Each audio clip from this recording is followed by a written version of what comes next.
Hello everybody. I'm sure you've probably seen my testimony already on the website, so I'm not going to go all over that again. On this video especially, I'm going to hone in on the drug aspect of things. And the main aspect is how people become drawn into drugs and hooked on them and their lure. And also to give a testimony of hope for anyone out there who's struggling in the area. Well, I've just realised that I've taken that many drugs in the past. There's actually a shopping list, so there's a lot that I've taken. The first thing I want to do is list all of the drugs I've taken in my life. So I've taken the regular ones, which are alcohol and smoking, and cigarettes, should I say, and then poppers, weed, ecstasy, MDMA, ketamine, G, cocaine, crystal meth, speed, Viagra. But that doesn't mean to say that I've tried them all, because there are drugs that I did not try, which is heroin, mushrooms, acid, and I've never ever injected. I've taken drugs for 20 years, and this started off when I was 16 right up to my mid-30s. I started off taking drugs when I was 16 in Northern Ireland, and then when I moved to San Francisco, then I went to university in Liverpool and Manchester, where my drug use excelled. In this next section, I'm going to go through each section of the drugs I took, and briefly I'm going to describe each drug and what it exactly does, and how people go on to taking one drug to another and how they can get addicted. Well, the first drugs I did mention were alcohol and cigarettes, but everyone knows what they are, and everyone I'm sure has dabbled in those in their teens, so we don't need to explain those. But I will go on to explain the first drug which I tried was at high school, after high school, which was poppers. I first took it in a tent with my friend and it made me laugh, and it was a little bit euphoric, but it gave me a headache. And also, poppers' chemical name is enamel nitrate, and it is also used to have gay sex because it relaxes the muscles in the anal area, and it's easier to have sex. The next drug I started to experiment with, should I say, is weed. And everyone knows it's common, but I used it because it helped me escape from my bullying and things, and it calmed me down. Well, the next drug does what it says on the tin, ecstasy. It gives you this feeling of sheer ecstasy. It releases endorphins in your brain, and it gives you the euphoric feeling of pleasure if you do sport or anything like that. It increases pleasure for 8 hours or more, and it makes you talkative and sociable, and it's good for shy people because when you're shy and awkward, it helps you come out of yourself and you can dance for hours. The next one is MDMA, but it is like a counterpart to ecstasy because it's pure, it's in powder form, and it's 100% pure and stronger, and its effects last longer. Those were two of my favourite drugs, especially when I was clubbing, because it made me socialise for longer. The next drug I dabbled with was ketamine, and it's also used as a horse tranquilizer. But if you take a lot of it, it can induce hallucinogenic qualities, and a lot of people like it because it helps them have sex. And also a lot of people like it because it also distorts the reality depending on how much you take. Not interesting thing about this drug, it's hallucinogenic to a point, but if you take too much, I take a lot of it, you could be looking at something like your coat on the coat hanger, and it would change into a person. And then the more induced you take, the more you take it, you can go into an induced K-hole, which can lead you to a point of what is real and what isn't, so you won't be able to distinguish reality from fiction. The next two I'm going to talk about is G, which is liquid ecstasy, and crystal meth, T. Starting with G, liquid ecstasy, it is made from paint thinner and other household ingredients. Going on to talk about crystal meth, which is another street name, Tina. It is used with the G commonly in orgies and gay saunas for lots of sex and sex orgy parties. Liquid ecstasy and crystal meth are used commonly together. People use G and T together because of the meth, crystal meth. It's extreme stimulant, and it can cause the person to become extremely aroused. So the G actually brings that part down, and it counterbalances the meth. Speed is the next drug that I used, but it wasn't the one I most commonly used, but I would have taken it if it was a last resort. So speed speeds up your heart rate, and it's an amphetamine, and it was popular back in the late 90s and the early 2000s. The next one I want to talk about is cocaine, and it's widely used in the party scene, and it was widely available whenever I was in Manchester, and it releases confidence, exuberates confidence when you take it.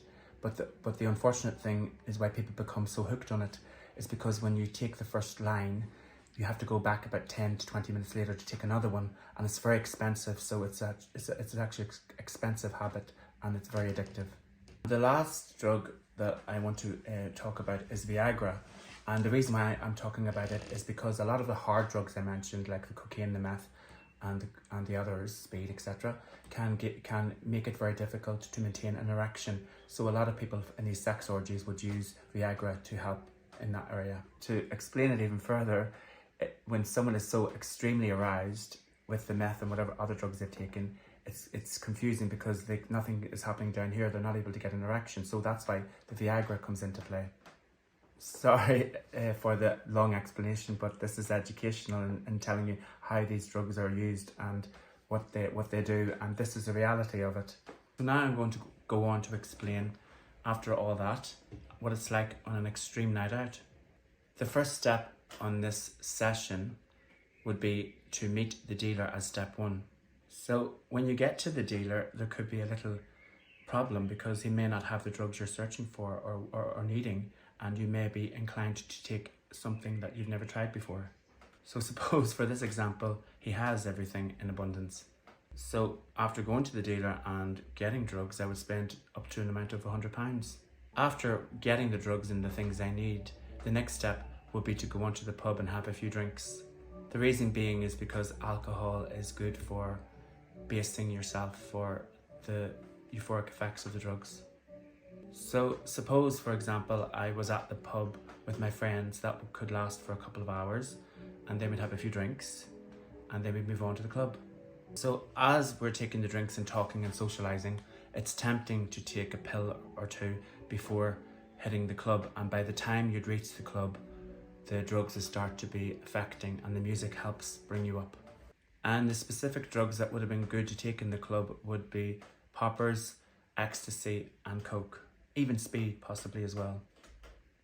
When we're in the club and the music's pumping and the bass line of the music's pumping, it goes in tone with your heartbeat and your heart rate, and then the drugs bring you up with that, and the euphoric feeling of people around you and the laughter and the cheering and the dancing makes you feel so euphoric, and when you're on the dance floor it makes you feel so uninhibited, you feel like a superstar. And in this session you could possibly take 1 or 2 pills, and then that could lead after the dance floor heading into the toilet to do a line of coke or other drugs be shared with other participants. During this session, there's a great high possibility that we would have clubbed in the club until possibly 3 a.m. in the morning. After that, you might think we went home and had a hot water bottle and a hot cup of tea, but no, it was on to another place, the sauna. And this seemingly is where the most extreme stuff can happen. As I mentioned earlier, some drugs were taken to enhance sexual pleasure. Arriving at the sauna, these are the drugs that I would have taken. So to recap, there would have been crystal meth, liquid ecstasy, ketamine, and poppers, and Viagra. And all of this would have made it possible to go into the space and have massive orgies with various people and sharing drugs, and with the low inhibition, there wouldn't have been protection used either. So in this session, I would have been partying to the early hours of Saturday morning from 3 a.m, having various sex with various partners right up until the Saturday evening, and even possibly further into the Sunday afternoon. So to sum this up, I would have been partying from the Friday right through to the Sunday afternoon easily, and taking all the drugs from all this time, during all this time. So what goes up must come down, as the saying goes, and I'm now going to describe the feelings after the highs, the lows, the come down. And this is why addicts go and use again, because the come down is so horrendous. Depending on the cocktail of drugs you've taken, you don't want to get out of bed, you're sweaty, you're anxious, you are lazy, everything is like a mountain. You possibly have to go to work. Even that's a challenge in itself. And then you have to deal with people and you want to run away and hide your head. And I've lost jobs because of this, because I became so partied out that I became unemployable. And also with this anxiety and coming down and a lot of depression kicks in, you can get suicidal, become suicidal, and the shame of family finding out makes it even more unbearable. Also, there's a lot of background things to process that you've buried because of the come down and everything, and all that sex and all those people that you were with, you had to process that, and not to mention the threat of sexual STI, sexually transmitted diseases, and visiting the doctor and having to wait 3 weeks on the possible HIV test at the time. You might be wondering how people can afford this expensive habit, because it is an expensive habit. And I, for one hand, turned to shoplifting to feed my habit and pretended I couldn't afford to pay rent and got some benefits. And also some other people that were my friends were encouraged and even encouraged me to try out prostitution, but thank God I didn't go down that route. That would have caused more problems. And because of my habit and my addiction, I ran out of money because I used my rent money and all the money to cover my habit, and it got out of control. You know, with extreme highs come extreme lows, and in my consequences, I partied till I died nearly, and everything does come crashing down. Everything got out of control, and I couldn't pay my rent. My friend had to go home because I was impossible to live with, I'm sure. And then I had to make the decision to come home because I would have been homeless or maybe ended up on the street dead. So early 30s, I left England and came back to Ireland to get and receive the help I desperately needed. If you want to know what happened when I got home, that's another story, but it is available on my testimony on the ministry page. After 10 years now, I have a lot of insights and wisdom in what actually led me into this addiction. So there are 2 factors that triggered my addiction, and they would have been extreme bullying because of my effeminate side when I was young and being gay. And then there was the other belief from the Christian traditionals that were taught all gays are going to hell and burn, which is very scary.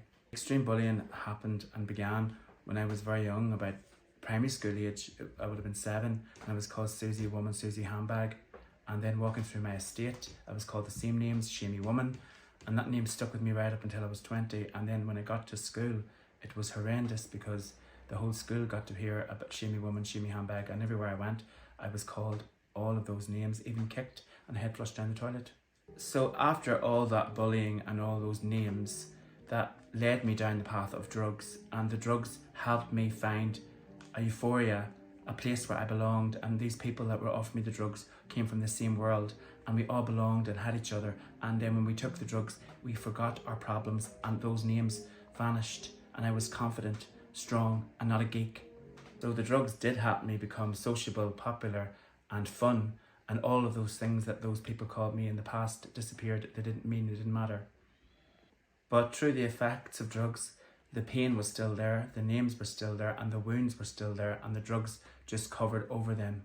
And back when I was younger, I remember hearing a neighbour speak to my mum, I think, offhand, and I heard someone say to my aunt a few things like, all gays are going to burn in hell, they're evil, and things like that. And those things stuck in my heart and in my head, and I really believed that, because when you hear that as a child, you believe it, and it caused deep trauma and wound and pain. So that belief, and false belief should I say, propelled me and helped me excel into the world of drugs, because if I'm going to hell for being gay, well, I might as well have a lot of fun doing it, and I might as well sleep with whoever I want and take as many drugs as I want. That's what it led to. So this helped me believe a falsehood that, well, there's no going back now. I've taken my first drug, I've slept with my first guy, I've slept with my next few guys. What's the point in trying to be holy, because I'm going to hell anyway? And that just gave me the reason to just keep going down a downward spiral. So now I'm going to talk to you about my recovery journey. Now I'm 10 years into the recovery journey, and I can tell you it's not easy. It's a long drawn process, and it's very repetitive. In reality, I'm not 100% freed from the allure of drugs and sex. So in today's world, drugs are widely available, especially in big cities like London, where I am right now. And because of that, I have fallen into drugs and sex occasionally. So the difference being now, that was my lifestyle when I was in Manchester, etc. But now, the lifestyle I have now is prayer, etc. So now, it's only an occasional fall because of the habit of prayer and the sacramental life I have. Now I'd like to speak about preventative measures. And what can priests, parents, teachers do to prevent people falling into the lure of drugs? The most important thing and unshakable truth is that gay people tell people that gay people are loved, foremost. And to definitely take away the pressure of having to be perfectly perfect. What's helped me the most in my recovery journey is having a support group, a group of loyal friends that I can come to and say I'm having temptations, I want to go out and use, or I feel vulnerable. And through that, it's easy to come to a place where you're not judged. But then there's the other extreme. If you go to someone you don't really know in the church or whatever, you could face judgment and ridicule and lack of understanding, and it could drive you into use more. So there's an extreme need of compassion, love and mercy and understanding. So in the past I had a community that took drugs with me, but now it's healthier to have a community that likes to have fun, sing, dance and those things, and music, and even sport has helped me in my recovery because those are holistic elements that help balance you in the human life. So the third most important thing in my journey and recovery is prayer friends. Friends, community friends that you can pray and play together with. We do karaoke together, we go to clubs to dance a bit, and we also play sport, and we also laugh and sing, dance and have joy, and that has really helped heal on the journey. In reality, God's showing us that we don't need drugs to escape and to have fun. We can have it right here with the proper community and friends and support. So finally, I want to summarize and condense what help is actually out there. In reality, in my opinion, there isn't enough. In the secular world, we do have avenues of help, which is like Narcotics Anonymous, Alcoholics Anonymous, and various support groups. These avenues can be a bit of a block, because if you're gay and coming to those places, they block you from being able to delve deep into the trauma and the darkness in the gay world. In the Catholic world, there is very little structured help. That is why we have set up this ministry. And our ministry, in reality, is just starting out. We feel a call to reach out online. And through various platforms like Facebook and WhatsApp, we have began an online community to reach out and support. This means that, for instance, various people from all international backgrounds can reach out onto these platforms and reach out for prayer, support and to be listened to. However, what we're doing is just a small drop in the ocean as far as the world goes. This is why we are praying earnestly, just like in the spirit of Pope Francis, to help the LGBT community be heard and be supported and encouraged. And may bishops, priests, laity, teachers, all walks of people of all walks of life will be inspired by the Holy Spirit of courage and boldness to go out and listen and reach out to the LGBTQ people more and more. As you can probably see, talking about this stirs up my wounds and is very difficult, but I feel privileged and honoured to do this for Our Lady. And as I turn to her now, she helped me get out of the darkness of drugs. So I ask you, Mother, to use me in this prayer to inspire others to reach out to you, the Mother of Jesus, our Mother, that you can do anything, and you are a miracle worker, and you are powerful in these times. And I ask you, Mother, to hold your hand and comfort those that see no way out, see no light at the end of the tunnel, but you reach out your extensive hand like you did mine and bring them to a journey and a long life journey of healing, transformation, community, support, prayer, love, light, fun and joy. In Jesus' name, amen.